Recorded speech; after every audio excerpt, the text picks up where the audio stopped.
Hello guys, my name is Amit Sani and I welcome you to daily editorial analysis video, and today is 22nd of January, and these videos they come in the morning and the PIB videos they come in the evening, both in Hindi and English language. Okay, and the most important quote for you today: the weak people would revenge. That's the quality of the weak.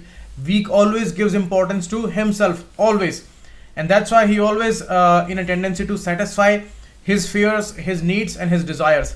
And the strong, they would forgive, but the intelligent, the genius mind, these people would ignore, because they in a consistent need of knowledge, and their hunger is for achievement, so they have to ignore these negative elements, because they will always waste their time, and their time is very much precious. So in the same way, your time is very precious. Whoever is saying something to you, whoever is trying to ignore you, undermine you, demoralize you, you have to ignore all these people, because your time is very precious. Every minute you are struggling, and every minute is a kind of addition in your knowledge. So that's your fight, and nothing can be said as the better lines for you people. Regarding the pen drive courses of StudyIQ, call on these numbers and inquire about them. These are going to be the biggest help for you people, because sit at your home and study peacefully. And these videos, pen drive videos, are going to help you a lot. These are created by experts and selected people. And the MCQs that I gave to you yesterday. NREGA is a scheme of Ministry of Rural Development mainly, and it's a conditional and a guaranteed employment scheme. Yesterday I told you regarding the unemployment allowance, which is given if within 15 days the employment is not given to these unskilled laborers. Okay, so it's a guaranteed employment scheme. That's the main issue. So D, none would be the answer here. And regarding the Elephantiasis or the lymphatic filariasis, cures are available, and it's not a bacterial disease.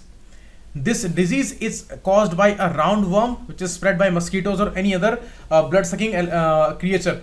And it's not viral disease, it's not bacterial disease, it's not a protozoa based disease, it's a roundworm disease. Okay, so D, none would be the answer here. Again, these are the vocabularies. Try their sentences, and I would say that prefer Collins dictionary, because they explain these things in the English language only, so by that you understand more about these words. Next, these articles today, these are all important articles, and we are going to discuss 4 of them. This is regarding the Jallikattu. You see the festival and the tradition that they follow, where bull taming is the issue. You see, lives were not that much important in the ancient times. At that time, religious following, tradition following, and your courage show was the main issue in the society, in the tribes. So at that time, bull taming was a great thing to show. Okay, but today lives are very, very important, and our physical structure is not that much strong that we can tame the bull. Maybe people were doing it in earlier times, but today it is a trouble, and more people are losing their lives, and it is a trouble for the animals and it is a trouble for humans both. But still blindly we are following traditions. So this article, in this article, editorial says about this thing. And the same phenomena we have seen in Karnataka also, that is called Kambala, and this is Jallikattu, which is in Tamil Nadu. Okay, so whether we talk about the Sabrimala issue, whether we talk about the Jallikattu issue, Kambala issue, or any other tradition based issue, then they raise a lot of debates, because these are tradition based things, and for the thousands of years we have been following these. So a lot of discussions are needed, but all these discussions should be peaceful, so that right conclusions would follow. Okay, so it is regarding that. And next, it is regarding the meet which is fixed between Donald Trump and Kim Jong-un. Next month their meet is decided. Their first meet, that was the Singapore Declaration in June 18, and that was some way successful, but not much success was achieved after that, because total disarmament is not been possible till now.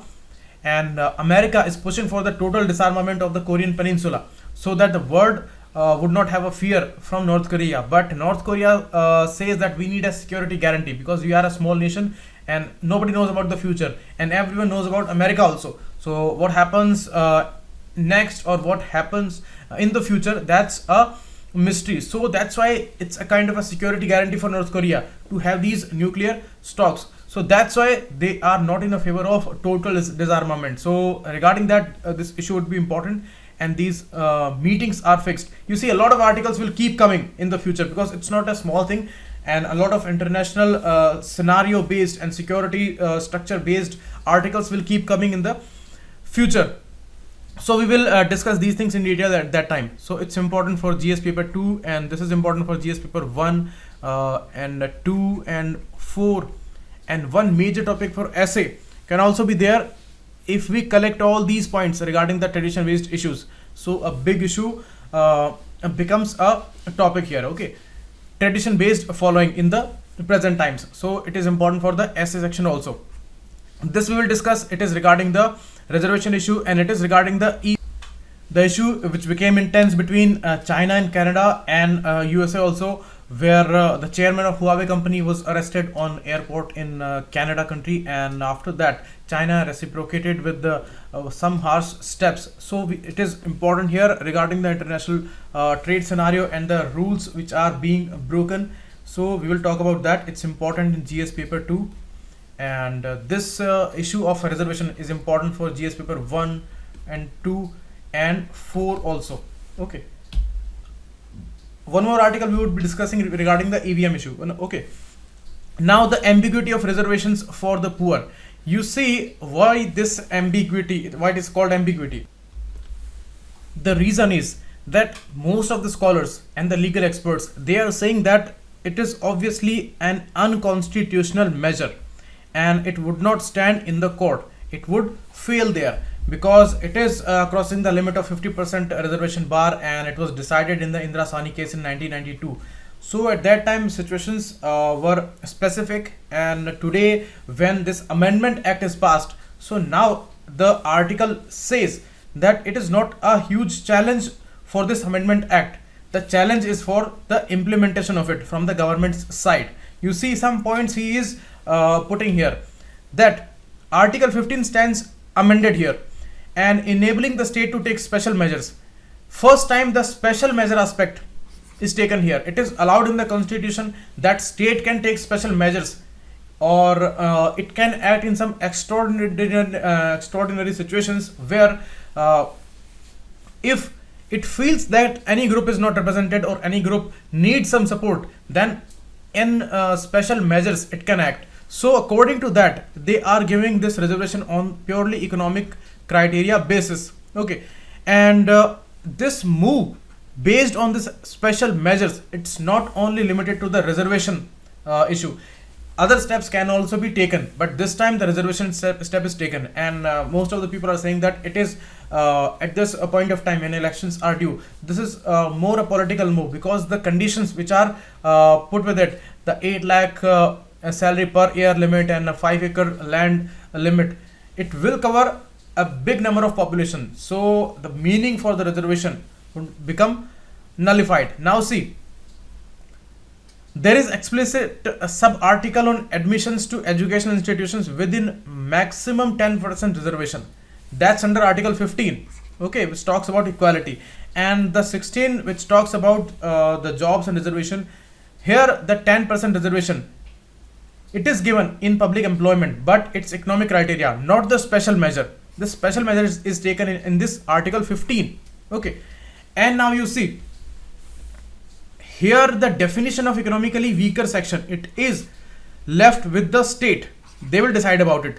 So they have decided about these conditions of 8 lakh rupees and all. So that's issue. And apart from that, you see when the reservation was given under this Article 15.4, 5 and 16.4 to these SC, ST and OBC communities, then the beneficiaries, they got reservation on the adequate representation basis and socially and educationally backward issue basis.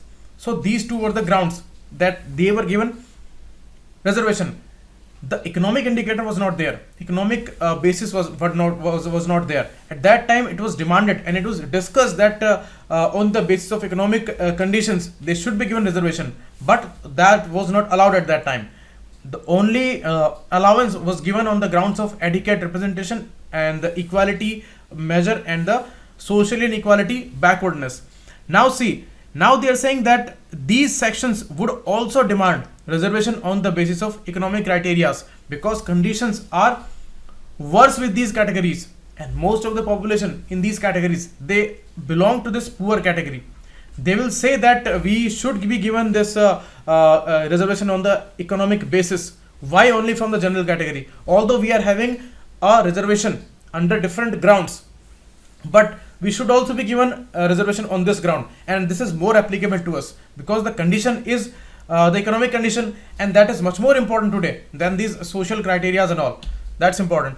Now here 8 of the 9 judges in the Indira Sahni case, they decided that there would be a 50% bar, okay, and this 10% reservation which was given at that time with executive resolution in 1992. Narasimha Rao government, they released this notification and they said that we would be giving 10% reservation, but that was put at null and void because it was crossing the criteria of 50% bar, and economic ground cannot be a ground to give reservation to any community because economic conditions, they always change, but the caste issue and all, they don't change.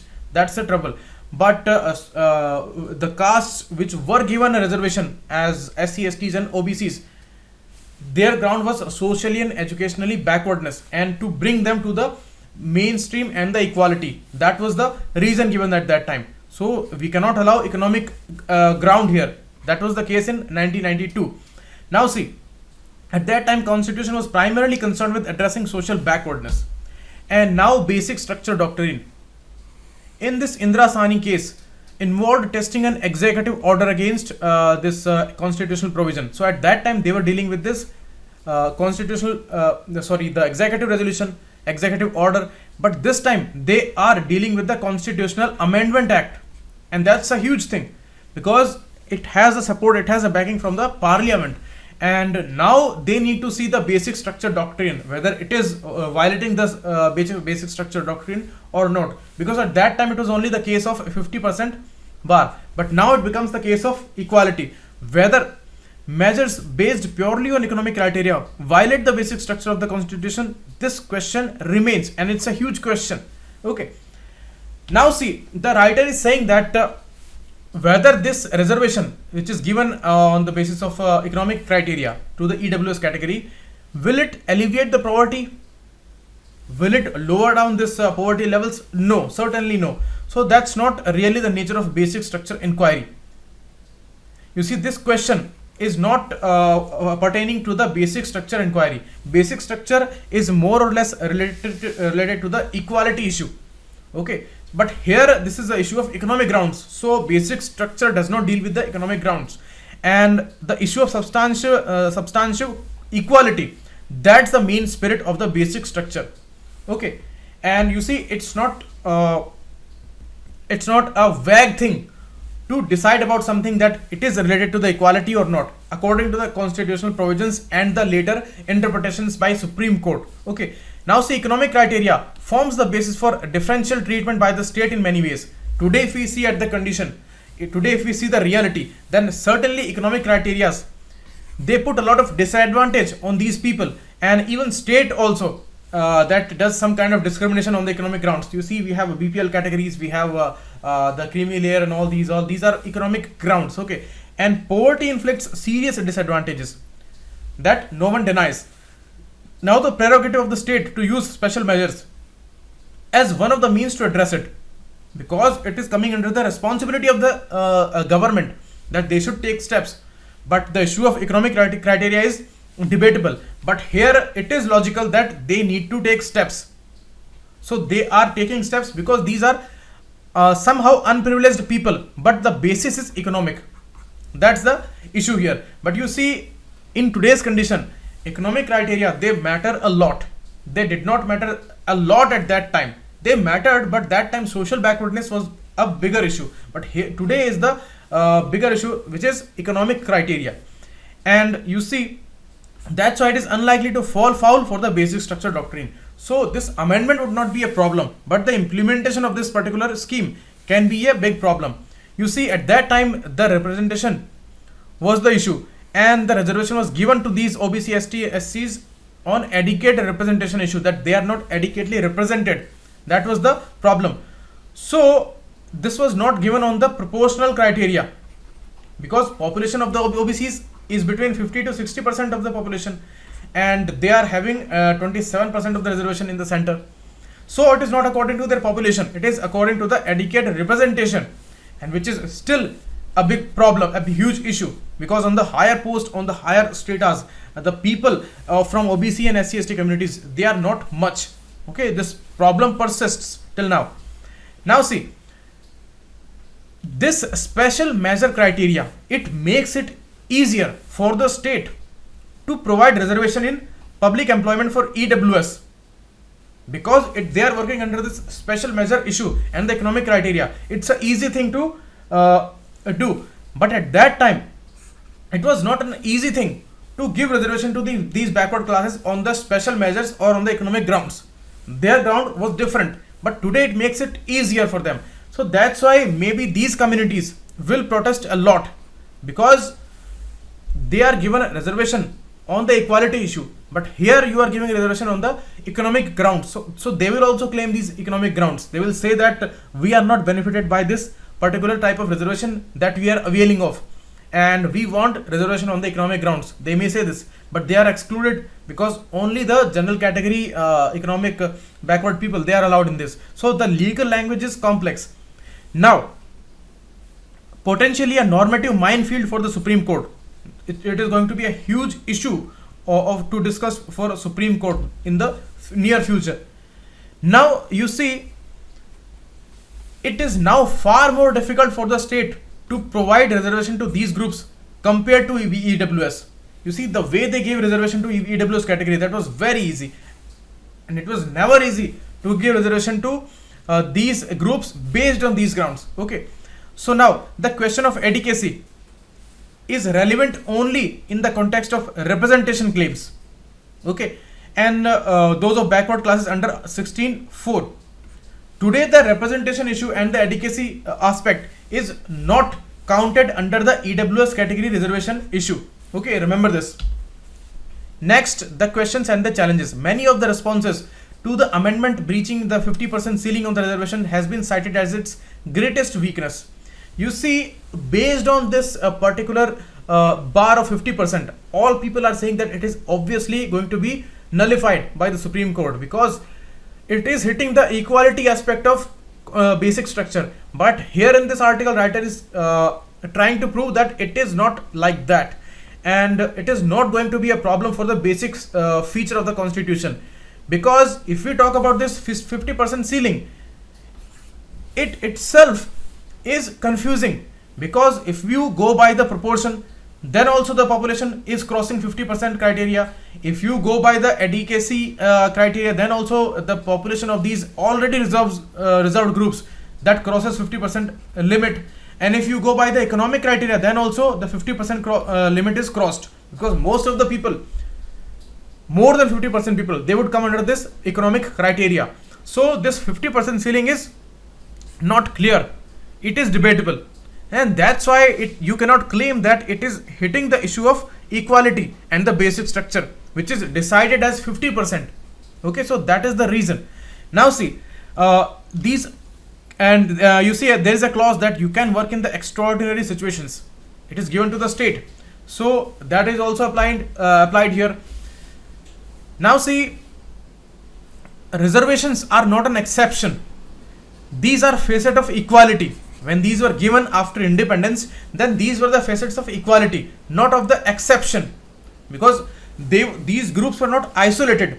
They were bringing them into mainstream. These groups, SC/ST, OBC was not the group at that time, SC/STs, they were bringing them into the mainstream. So they were not an exception, they were an inclusion in a way, and that was the positive discrimination, the phrase that was used. Okay, so if reservation further equality, then what then are the justifications to limit it to 50%?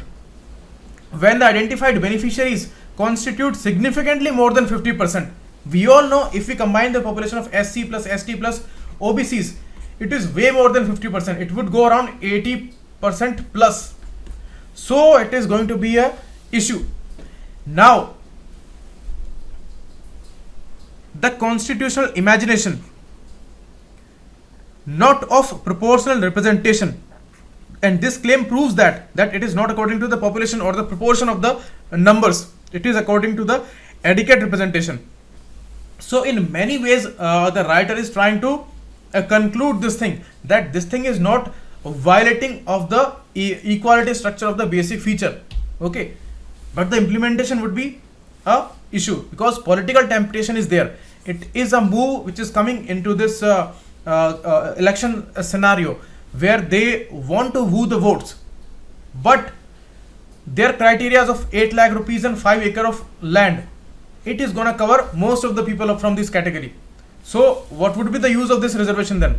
So the only use would follow with the votes that they are going to get out of this move, because maximum people, they will think that we have got reservation, but actually after some time they will know that there is no meaning of this reservation because the criteria are so bizarre. 8 lakh rupees. If somebody is earning 60 to 70,000 rupees per month, then that person is not a poor person, and it's a joke for those BPL category people who are not earning 2-3,000 rupees per month. So you compare with these people who are earning 70,000 rupees per month. So they both are coming under one criteria. So it's a joke. Okay, so it is the main issue of this article. Next, we are going to talk about the recrimination, diplomatic recrimination, which is creating fault lines between Canada, China and USA. You see, the war is already going on between USA and China. The trade war is going on. Okay, and it is not getting stopped anyway, and China is on a kind of a decline, 28 years low the growth is, and their sales, their exports, they are also at all-time low. So it is a problem for China. Now see, world's largest telecom companies, Huawei, is at war with few powerful Western nations led by United Nations. You see, they put this allegation on the Huawei company, which is going very fast in terms of progress, and it has overtaken the Apple company in terms of production.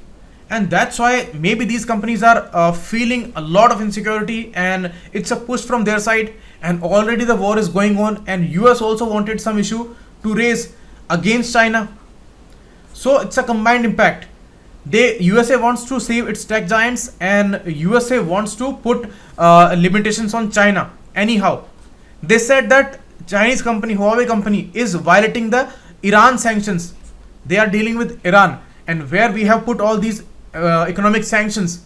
Okay, so it's a allegation on China, and the second allegation is of snooping.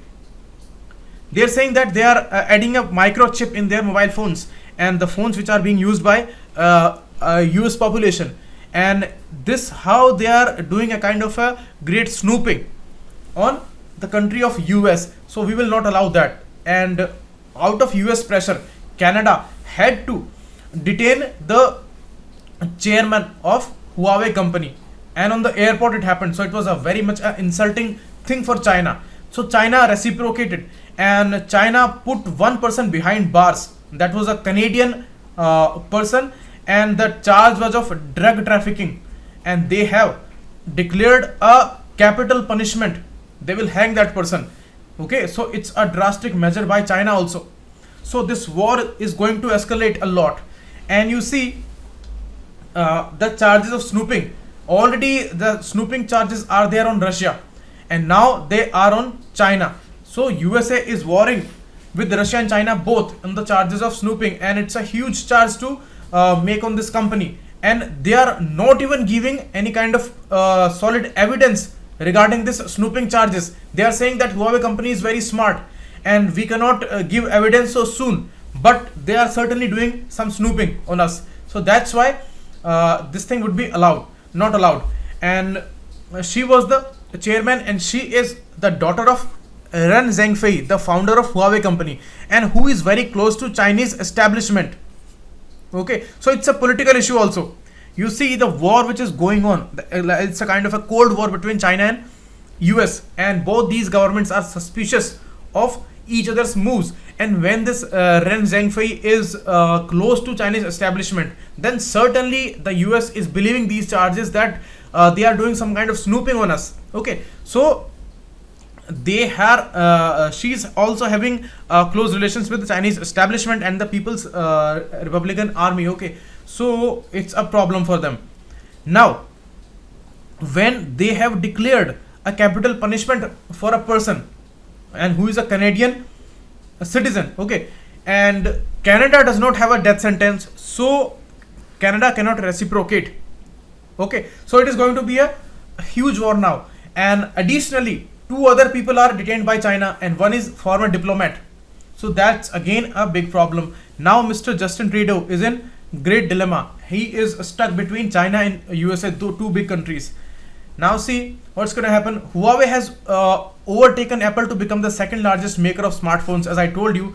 So these tech giants are also in a kind of a insecurity. So growing stature of Huawei is also making a problem. And if it is banned in future in some countries out of USA's pressure, this company Huawei is banned, then it is going to be a very trouble something for China and USA both, and for the Canada also, because the relations are going to be very bitter between China and Canada. Okay, and this is a troubled state of international relations at first, and already there are fragile relationship between Russia and the US and China.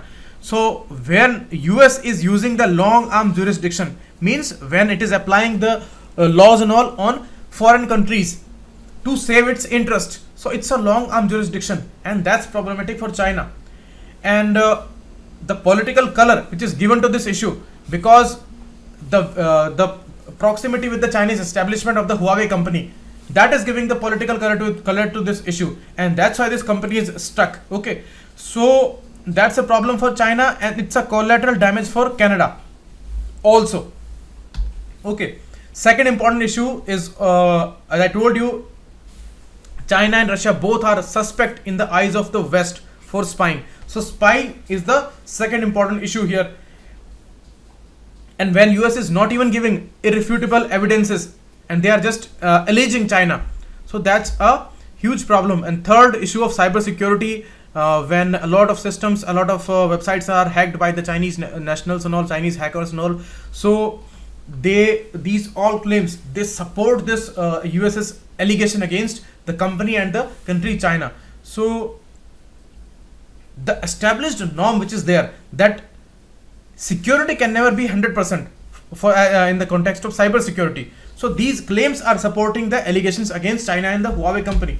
So US citizens are believing this thing, and the game-changing 5G technology which is coming, where Apple and Huawei, both companies are in a great rivalry. Here it is going to hit Huawei company a lot, and if this anti-Huawei campaign goes long, then there may be escalations of all kinds of wars between China and USA. Next article is regarding the EVMs. You see, in the democracy, most important thing is the free and fair elections. And election means we are choosing someone, and there is a procedure for choosing. If that procedure is under some kind of suspicion, then nothing can be a bigger danger for democracy. You see, recently, one day back, when one person who was among the makers of this EVM, who claimed openly, and he is putting severe charges against some political parties of India, that they approached him and they tried to get a deal that the person tampers this EVM machine, and now the person is saying that I can openly prove this thing, that this machine is vulnerable and I can tamper this machine.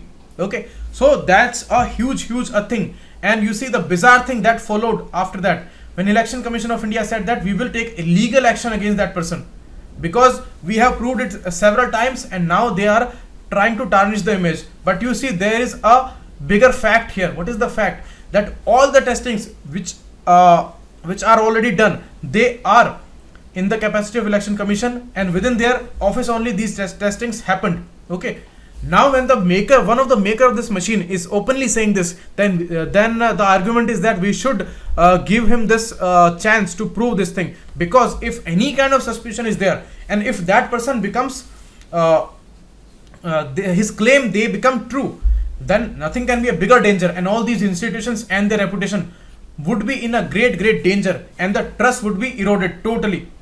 And democracy cannot run like this, where suspicion is there, and suspicion is on the biggest thing on which the democracy is totally based. Okay, so this is about the trust. You see, two words are there: malfunction, the malfunction and the tampering. You see, malfunction means the machine is not working properly. It's a technical trouble, and tampering is the intentional manipulation of the machine and it's working.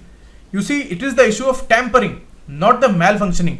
And what testing which has been done, it is regarding the malfunction of the machine, and the issue which is being raised is of the tampering of the machine. And now the Election Commission is taking both these things on a similar platform, on a similar scale, and they are saying that it is tamper proof and malfunction proof. It's a robust machine and nothing can be done as a tampering. But you see, we have to differentiate these two important things, and these are very crucial things. Discrepancy of even one vote between votes polled and votes counted is unacceptable. You see, people, they are defeated just by one vote. It happens a lot of times. If one vote is tampered, then it becomes a huge issue, and it is the matter of whole nation. The Lok Sabha elections are due. You see, in these assembly elections, this thing was suppressed because the results were not on the anticipated lines where these allegations were going. Okay, and they all were thinking that BJP would win all the elections, but that didn't happen. That's why this argument was suppressed. But you see, this is again raised when this claim was done by this person. So he is one of the makers of this machine. That's why it's a huge issue. Now see, first principle is of the free and fair elections, and we have to solve this issue of tampering and all. And the writer is saying that EVM is failing on these basic grounds of free and fair elections. What are these grounds? These grounds are transparency, verifiability, and the secrecy. And in all these three grounds, the EVM is at flaw. You see, if legitimacy is not there for the people's will, then democracy is at peril. And this election process in the democracy, it gives legitimacy to the people's will only. That's nothing else. And not only must this vote be recorded correctly and counted correctly, it must also be seen to be recorded correctly and counted correctly. That means we have to make it sure that it is done correctly, and it should also seem that it is done correctly. There should not be any suspicion in the democracy, because it's not the issue which we can go with some kind of compromise. We cannot compromise with the situation. So that's the thing. Now EVM fail on all these three factors. The factors that I told you: transparency, verifiability, and the secrecy. Now how?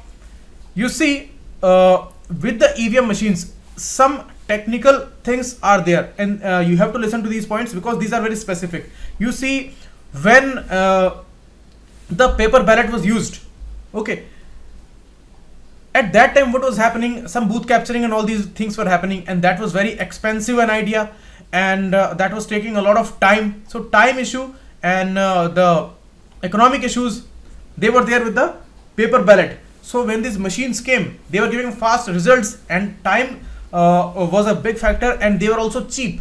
Okay, now see, when some allegations appeared and some video evidences appeared in the recent elections, when these machines were taken to some hotels and all, and the bus was roaming for 2 days, and it came back after that in the control room. So there were some allegations and some video evidences were there when these machines were taken to hotels and all. And some people were also alleging about the vote counts. One candidate was having only 3 votes, and his family is huge. Around 50-60 people were there. They voted for him, and that was a sure thing, and that person got only 3 votes. So these kind of allegations appeared. So that's why this VVPAT was a kind of a solution, where it was securing that when people are pressing a button, then the same choice is appearing on the paper.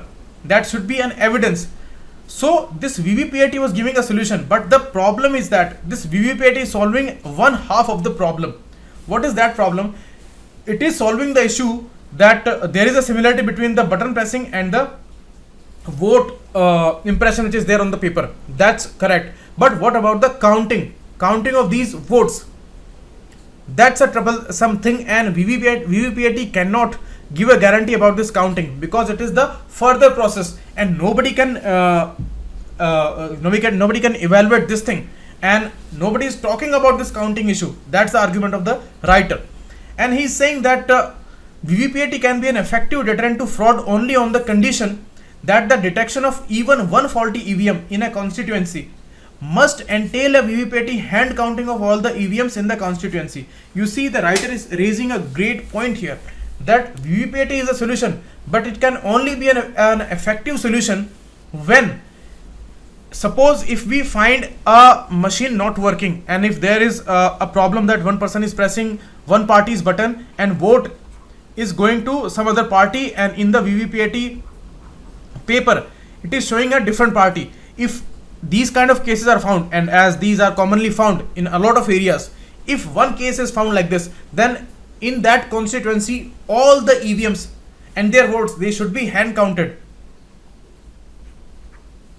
If this condition is there, then only we can believe this VVPAT as a working method. Otherwise it's of no use. You see, a former IAS in his essay, Ashok Vardhan Shetty, he said that this sample size is not a kind of a reliable methodology, because if you are not counting all machines in that constituency and you are only taking that machine out, that means that doesn't solve the problem. This condition should be there, otherwise VVPAT use is of no use. And the bigger problem is that Election Commission of India is not going to allow this condition, because it's a hectic process and it will take time, and the very purpose of the EVM would be defeated here. But the writer is saying that although it will take time, although it would be expensive, but these are secondary things. First and primary thing is the fair election. If fair election is not happening, then it's of no use. We should go back to the paper ballot method.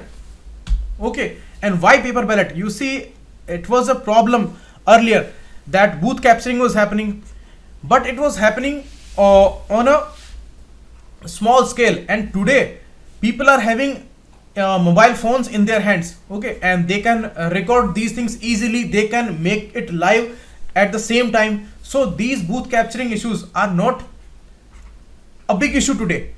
They were big issue in the 1980s and 90s and all, because at that time people were scared of these goons and all, and they did not have any kind of support like smartphones and all. But today they have support of social media, they can make these things live instantly. So booth capturing would not be a big problem today. But you see, EVM is failing in all these three criteria, where paper ballot was not failing. Paper ballot was a foolproof method, that you are voting for some person, the same person is getting the votes, and the vote counting is also robust, because there used to be a mixing of votes, mixing of ballot papers. So at that time there was an additional safeguard. What was that safeguard?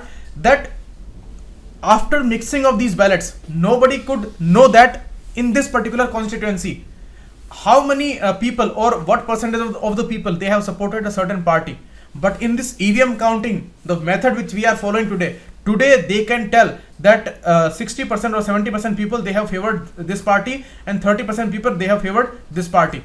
Today they can tell this thing, because counting is like this. There is no mixing of ballots, and that used to be there in the paper ballot. Today you see there is a totalizer machine. That is the solution here, which can mix these votes in all the constituencies. But EC is not allowing this totalizer machine till now. That's a big problem, and that raises a lot of questions. Why EC is not allowing totalizer machine? Although it is going to be an expensive one. India is a huge country, but fair election is the prime need here.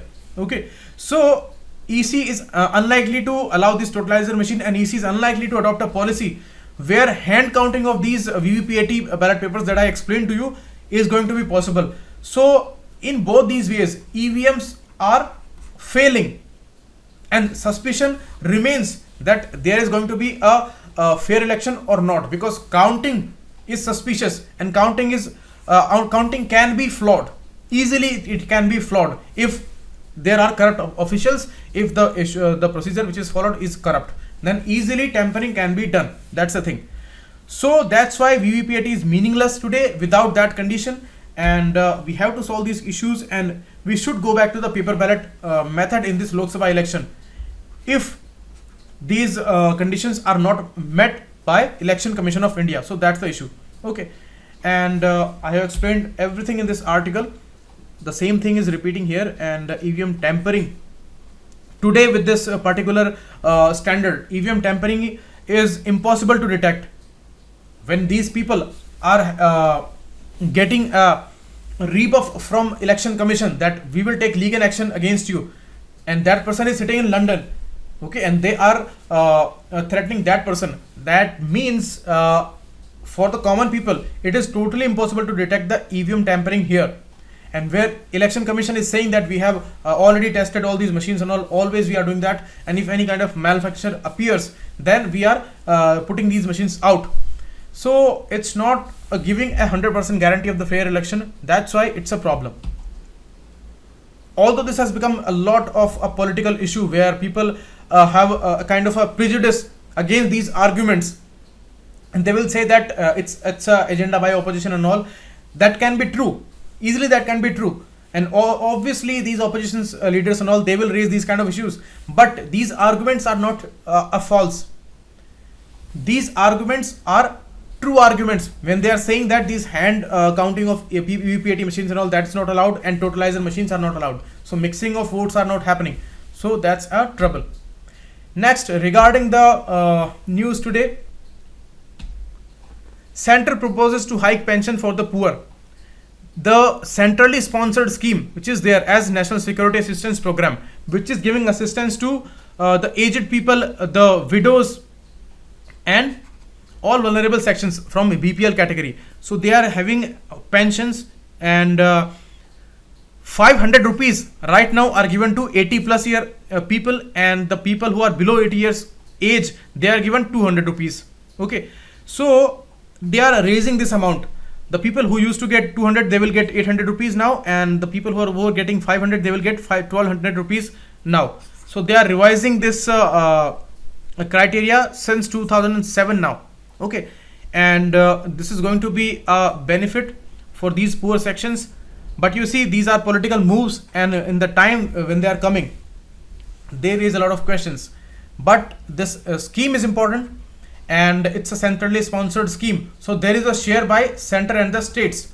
Okay, and states, their share is at variance, because states are adding in these 200 and 500 rupees, states are adding from 500 to 2000 rupees from their own budget. Okay, so that's a different scheme for all the states, because the state's share is at variance. Next is regarding the support for the Citizens Amendment Bill, which is going on as a big issue in state of Assam and Arunachal Pradesh, and both these chief ministers are from the Bharatiya Janata Party. So they are saying that these allegations are not right, that it is going to create a problem in these states, and these indigenous communities would be at some kind of insecurity. We can tackle this thing. And the main issue which is said by Arunachal Pradesh CM Prema Khandu, that inner line permit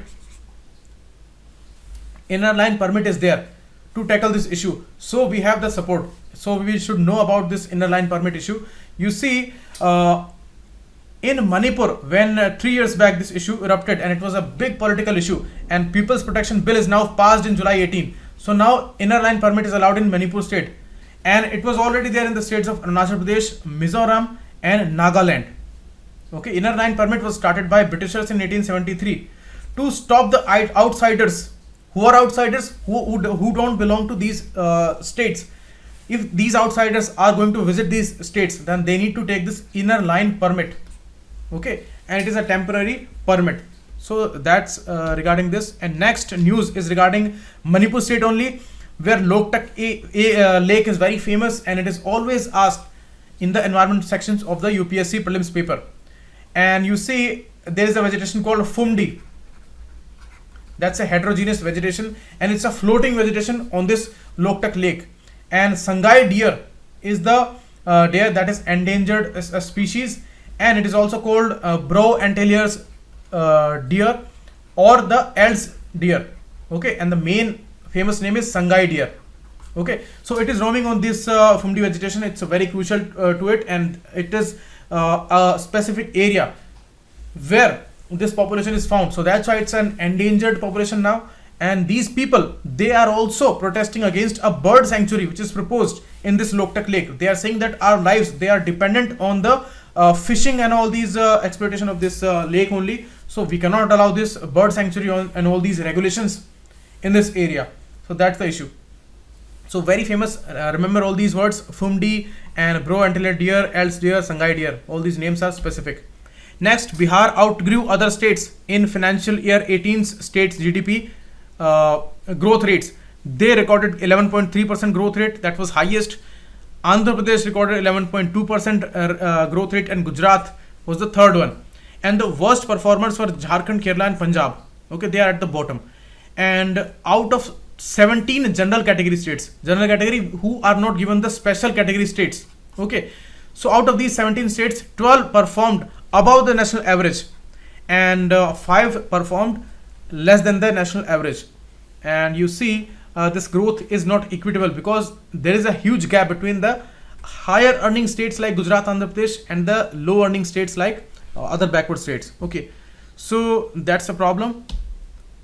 Next, growth forecasts by IMF in the January World Economic Outlook update. They said that India would be growing around 7.5% in 19 and 7.7% in 2020. So it's a remarkable growth rate for the next 2 years, where they are anticipating a growth rate of 3.5% in 19 and 3.6% in 2020 for the global economy. So global economy is going backwards. These percentage numbers are less than the last year's October's forecasts. Okay, so that's a issue going on with the IMF and the world economy.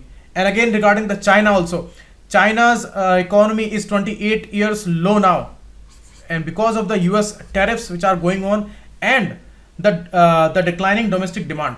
And 2 days back we discussed that China is shifting from an export based economy towards domestic consumption based economy.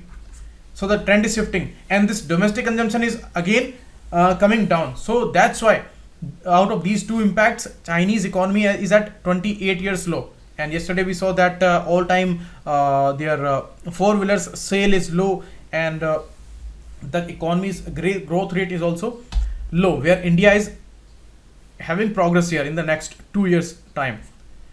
These areas, find them in the map. These are all important areas. Find these boundaries, oceans, and some channels, Suez Canal and all. Okay, and this mains practice question MCQs I would provide you tomorrow, because today's lesson was huge. All these articles were too big, and so much information was there. Thanks a lot. Keep watching. It was Amit San.